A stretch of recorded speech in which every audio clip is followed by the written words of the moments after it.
സംരാരകനെ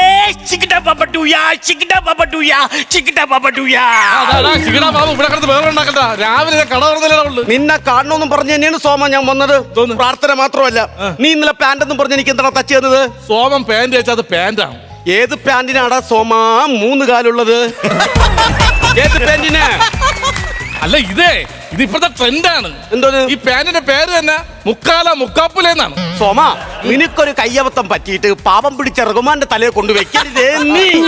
എന്നിട്ട് വേണം തമിഴ്നാട്ടിലെ ആൾക്കാരെല്ലാം കൂടെ നിനക്ക് കൂട്ട പ്രാർത്ഥന ചെയ്യാൻ. അല്ല പാസ്റ്റർ ഇവിടെ എവിടെ വീണൊടിയുന്നു അവിടെ പ്ലാസ്റ്റർ. ഇവിടെ കിടന്ന് അലക്കാ. നീ ആ ജംഗ്ഷനിൽ പോയി കിടന്ന് അലയടേ. അവിടെ പോയി പ്രാർത്ഥിക്കാൻ പറ്റൂല. അവിടെ ചെന്ന് പ്രാർത്ഥിക്കുമ്പോൾ ലോട്ടറി കച്ചവടക്കാരും തൈലക്കടക്കാരും എല്ലാം ഒരു ഭയങ്കര പ്രശ്നമുണ്ട്. അവരുടെ ആ കച്ചവടത്തിനിടയിൽ എന്റെ പ്രാർത്ഥന മുങ്ങിപ്പോവും. അയ്യോ, അതങ്ങനെ മനസ്സിലായില്ല. ഞാനിപ്പോ അവിടെ ചെന്നിട്ട് പ്രാർത്ഥിക്കും.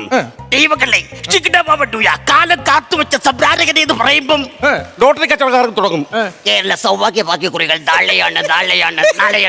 അപ്പൊ തൈലക്കടക്കാരൻ തുടങ്ങും. പാദത്തിന് ആവി കൊടുക്കണ്ട, ചൂട് കൊടുക്കണ്ട, വളരെ മനോഹരമാണ്. എല്ലാത്തിന്റെ ഇടയിൽ എന്റെ പ്രാർത്ഥന അങ്ങ് മുങ്ങും. ഞാൻ ചോദിക്കട്ടെ, ഇതൊക്കെ ചെയ്തു കഴിഞ്ഞാൽ നിങ്ങൾക്ക് എന്ത് കിട്ടും? ആകാശത്തിലെ പറവകൾ വിതയ്ക്കുന്നില്ല, കൊയ്യുന്നില്ല, കളപ്പുരയിൽ നിറയ്ക്കുന്നില്ല. വല്ല പണിക്ക് പോടാ ഇറക്കാം, എന്നിട്ട് 10 പൈസ ഉണ്ടാക്കാൻ നോക്ക്.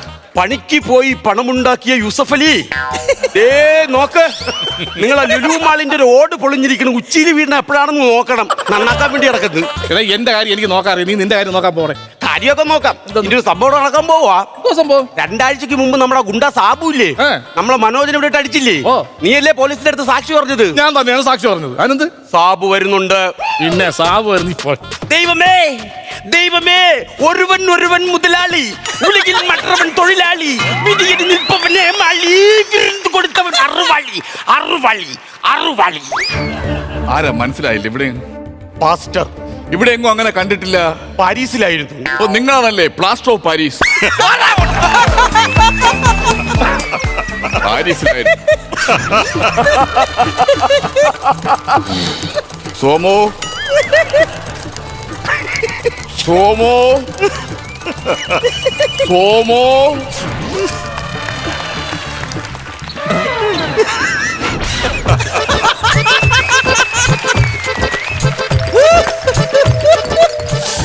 സോമ, അന്തരീക്ഷത്തിട്ട് ഷർട്ട് അടിക്കുന്നതിന് എങ്ങനെയാണ് റേറ്റ്? അയ്യോ, നീ പോലീസില് എനിക്കെതിരെ ദൃക്സാക്ഷി പറയുമല്ലടാ? ദൃക്സാക്ഷിയാ? പോലീസില് നീ എനിക്കെതിരെ ദൃക്സാക്ഷി പറയുമല്ലടാ? ദൃക്സാക്ഷിയല്ല, ദൃക്സാക്ഷി. കഷ്ടത്തിന്റെ ക്ഷ. ആരെ കഷ്ടത്തിന്റെ ക്ഷ? അങ്ങനെയൊന്നുമില്ല, എല്ലാവരുടെയും കഷ്ടത്തിന്റെ ക്ഷ.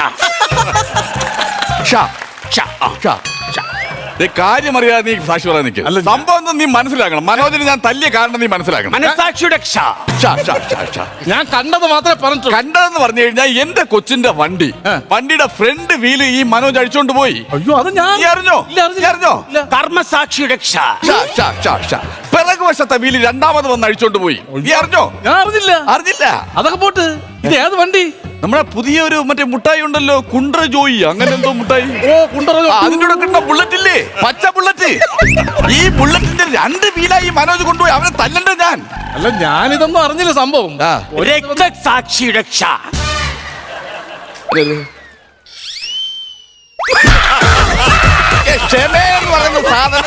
ക്ഷമ എന്ന് പറയുന്ന സാധനത്തില് ഷാ ഉള്ളോണ്ടാണ് ഇത്രയും നാള് ഒരു കാര്യം പറയുമ്പോ നിനക്ക് അറിയില്ല സാബുവിനെ. നിനക്ക് സാബുവിനെ അറിയില്ല. നിനക്ക് അതെന്തൊരു സംസാരം സാബു സംസാരിക്കുന്നത്? എന്താ? എനിക്ക് സാബുവിനെ അറിയാം. സാബുവിന്റെ വീട്ടിൽ ഞാൻ വന്നിട്ടുണ്ട്. സാബുവിന്റെ വീടിന്റെ ഫ്രണ്ടിൽ വലിയ 2 പ്ലാവ് ഇരിപ്പുണ്ട്. ഓരാങ്കിൽ നിങ്ങളെ ബാത്റൂമിൽ മെമ്പറെ ഫ്ലെക്സ് ഇരിപ്പുണ്ട്. അങ്ങനെ അല്ലെന്ന് സാബുവിന്റെ സ്വഭാവം നിനക്ക്. നിന്നെ കാരണം നാണക്കേട് കൊണ്ട് ഞാൻ ബോംബെ വരെ പോയി. അറിയാം? ബോംബെയിൽ എവിടാ? ബോംബെയില് ഞാൻ മഞ്ചേരി എന്ന് പറഞ്ഞാൽ മലപ്പുറത്തല്ലേ? അന്തേരി എന്ന് പറഞ്ഞാൽ ബോംബെയിലല്ലേ? ബോംബെയിൽ എവിടാ? ഉള്ളേരി എന്ന് പറഞ്ഞാൽ കോഴിക്കോടല്ലേ? കോഴിക്കോട് എവിടാ? നീ കുറെ സ്ഥലങ്ങൾ കാണാതെ പഠിച്ചു വെച്ചിട്ട് എന്റെ തോളി ഒന്നും കയറില്ല. നീ അങ്ങോട്ടാ പോ. ഉള്ളേരി എവിടെ, അവിടെ എവിടെ എന്ന് പറഞ്ഞു വെച്ചിട്ട് എന്റെ കൊച്ചിനെ ഇപ്പൊ സ്കൂളിൽ അറിയപ്പെടുന്ന എന്താണെന്നറിയോ? ഗുണ്ടയുടെ മകനെന്നാണ് പറയുന്നത്. നിന്നാളെ സോമ ഞാൻ കേറ്റുമെന്ന് പറഞ്ഞാൽ സോമ ഞാൻ കേറ്റും. നീ കേസ് പിൻവലിക്കണം സോമ. സാക്ഷി പറഞ്ഞത് പിൻവലിക്കണം സോമ. സാബുവേ, പിൻവലിക്ക് സോമ. സാബുവേ, അച്ഛൻ എങ്ങനെ ഉണ്ടടാ? ശ്വാസം മുട്ടലുണ്ടായിരുന്നു. ഭയങ്കര വലിവൊക്കെ ആയിരുന്നു രാത്രി ആയപ്പോഴേ. ഈ ബീഡി വലിയാണ് കൊച്ചിലെയുള്ള ബീഡി വലിയല്ലേ, നമുക്കൊന്നും പറയാൻ പറ്റുന്നില്ല. രാത്രി ആയപ്പോ നേരെ വണ്ടി വിളിച്ച് ഞാനിലെടുത്തോണ്ട് പോയത്. അങ്ങനെ വിഷയമായിരുന്നു. അമ്മ പറഞ്ഞത് മുട്ടിന് വേദന എന്ന് പറഞ്ഞ സാബുന്. ഓ, ഈ വലിയ വെച്ചോണ്ട് ഇങ്ങനെ പോയി കള്ളു കുടിച്ചിട്ട് വരും. അപ്പൊ അമ്മ എടുത്തിട്ട് ഇടിക്കും. മുട്ടിനല്ലേ ഇടിക്കുന്നത്, അതിന്റെ വേദന അമ്മയ്ക്കുണ്ട്. അങ്ങനെ അനിയന്റെ കല്യാണം നേരത്തെ നടത്തണം. കല്യാണം എന്ന് പറഞ്ഞു കഴിഞ്ഞാൽ നമുക്ക് പ്രായ ഒത്തിരി ആയില്ല ചെറുക്കനെ. നമ്മളിപ്പോ വിചാരിക്കുന്ന കണക്കല്ല കല്യാണ സമയത്ത് നടക്കണ്ടേ. പിന്നെ ആളും പേരും കാര്യങ്ങളൊക്കെ ഉണ്ട്. 35 വയസ്സ് കഴിഞ്ഞവരെ എപ്പോഴേ നടത്തേണ്ട കാര്യങ്ങളുണ്ട്. എന്റെ കുടുംബ പുരാണം മൊത്തം കേട്ടോ. ഇവിടെ ഒരു കത്തി ഇരിപ്പുണ്ട് കേട്ടോ. സമയം കിട്ടുമ്പോ എടുത്ത് കുത്തിയിട്ട് എന്നെ ഒന്ന് വിളിക്കണേ.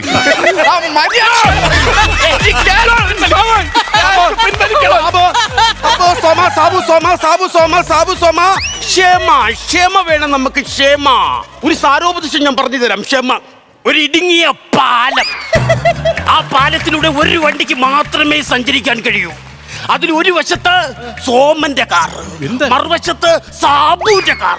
അപ്പൊ 2 കാറുകളും ഇങ്ങനെ കേറി മുട്ടി വന്നാൽ ഇടുങ്ങിയ പാലത്തിലൂടെ അങ്ങോട്ടും ഇങ്ങോട്ടും എങ്ങനെ പോകും? അവിടെയാണ് ക്ഷമ. ക്ഷമ ക്ഷമ സാബു എന്ത് ചെയ്യണം? സാബുവിന്റെ കാർ പുറകോട്ടെടുത്തൊരു സൈഡിൽ മാറ്റിയിട്ടേക്കണം. അതാണ് ക്ഷമ. ഞാൻ ക്ഷമിച്ച് എന്റെ വണ്ടി മാറ്റിയിട്ടേക്കണം. ഇതേ ക്ഷമ തന്നെ അവനും ഉണ്ടെങ്കിൽ അവനും വണ്ടി അവിടെ ഒതുക്കിയിട്ടേക്കൂലേ. രണ്ടുപേരും 2 സൈഡ് കിടക്കൂലേ. ഇത് അങ്ങനെ കിടക്കാനാണ്. ഇതാണ് ഉപദേശം. ഉപദേശം. ഞാൻ ഒരു കാര്യം പറയട്ടെ, എന്നെ ഒന്നും ചെയ്യരുത്. എനിക്ക് ആകെ ഈ തൊഴിൽ മാത്രം ചെയ്ത് ജീവിക്കുന്നവരാണ് ഞാൻ. നിനക്ക് ഈ തൊഴിൽ മാത്രമല്ല, നിനക്ക് നല്ലതുപോലെ തടിപ്പണി അറിയാമെന്ന് ഞാൻ പറയും. അയ്യോ, എനിക്ക് നല്ലതുപോലെ അവന് തടിപ്പണി അറിയാം. സോമന് തടിപ്പണി അറിയത്തില്ല. ഞാൻ പറയും തടിപ്പണി അറിയാം അറിയാം അറിയാം. സോമന് തടിപ്പണി അറിയുന്നു. നിങ്ങളൊക്കെ അങ്ങനെ അറിയാം? സുമയുടെ ബ്ലൗസ് കണ്ടിട്ടുണ്ടോ? കിടിലോ ഒരു ജനലാണ് പിഴകിൽ പണിഞ്ഞു വെച്ചേക്കുന്നവൻ. അതിന്റെ വാതിലിടാ മാപ്പിള കിടന്ന് ഓടുന്നവളാ. അപ്പൊ ഇവന് അറിഞ്ഞൂടെ പണി. ദൈവത്തിന്റെ കോപം കുഞ്ഞിന് കയറിയിരിക്കുന്നു. അതാണ് പ്രാർത്ഥിച്ച് മാറ്റിയാൽ അത് മാറും. കേസ് പിൻവലിക്കാൻ പറ. ദൈവമേ, ഈ കുഞ്ഞിന്റെ ദേഹത്ത് കൂടിയ സാത്താനെ നീ പുറത്ത് കളഞ്ഞ ദൈവത്തിന്റെ മണ്ണിലേക്ക് കാക്കപ്പിടിയാ കളഞ്ഞിട്ട് പോടാ. അവ അതും ഇത് വിൽക്കും വല്ല മരിച്ചു വെച്ചോണ്ടിരിക്കുന്നവൻ. ദാ ഈ കിടക്കുന്ന കല്ലെടുത്ത് നിന്റെ മിഷൻ ഇടിച്ചു പൊട്ടിക്കാൻ പോകുന്നു. സാബുവായത് പറയുന്നത്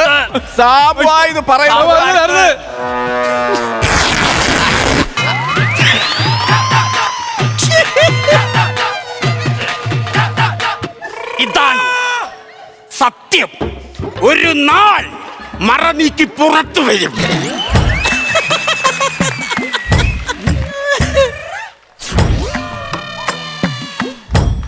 സോമു, നീ ഒരു തയ്യലും കൂടെ തയ്ക്കണം. എനിക്ക് പിടിപ്പത് പണി ഇവിടെ നിങ്ങൾ പോയ അതിലടാ ഇവിടെ ഒന്ന് തച്ച് തരണോന്ന്. അയ്യേ ഇത് എന്തൊരു ചെയ്യേ. അയ്യടാ നോക്കിക്കാ.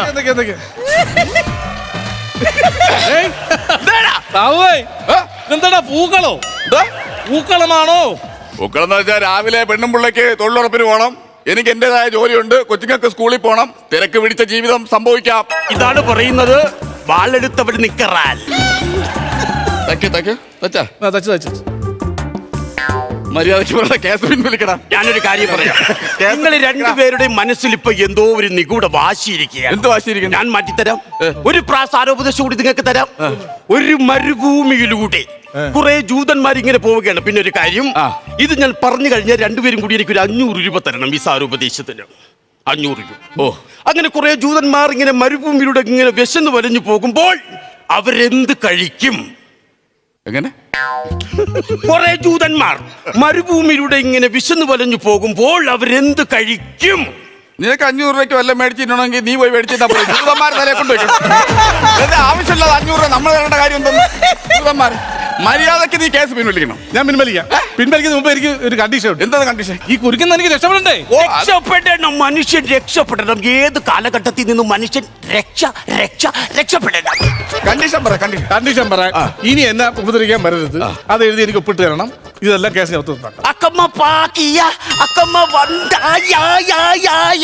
ഇത് ദൈവത്തിന്റെ പത്രമാണ്.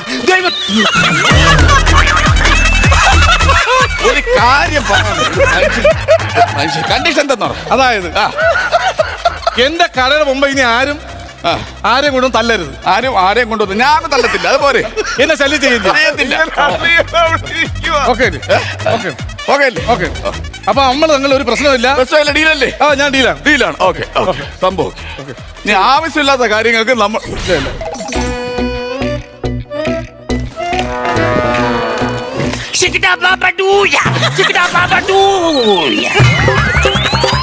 വേറെ പ്രശ്നമൊന്നുമില്ലല്ലോ. ഒരു പ്രശ്നമില്ല. അപ്പൊ ഓക്കെ ഓക്കെ. സമയം കിട്ടുമ്പോഴേ അതങ്ങ് പൊക്കി മാറ്റിക്കും. അയ്യോ അതെ, അത് മോശമല്ലേ? ഒരു പാവപ്പെട്ട ഒരു ബ്രദർ, അത് മോശമല്ല. അക്കമ്മ പാക്കിയാ ചേടാ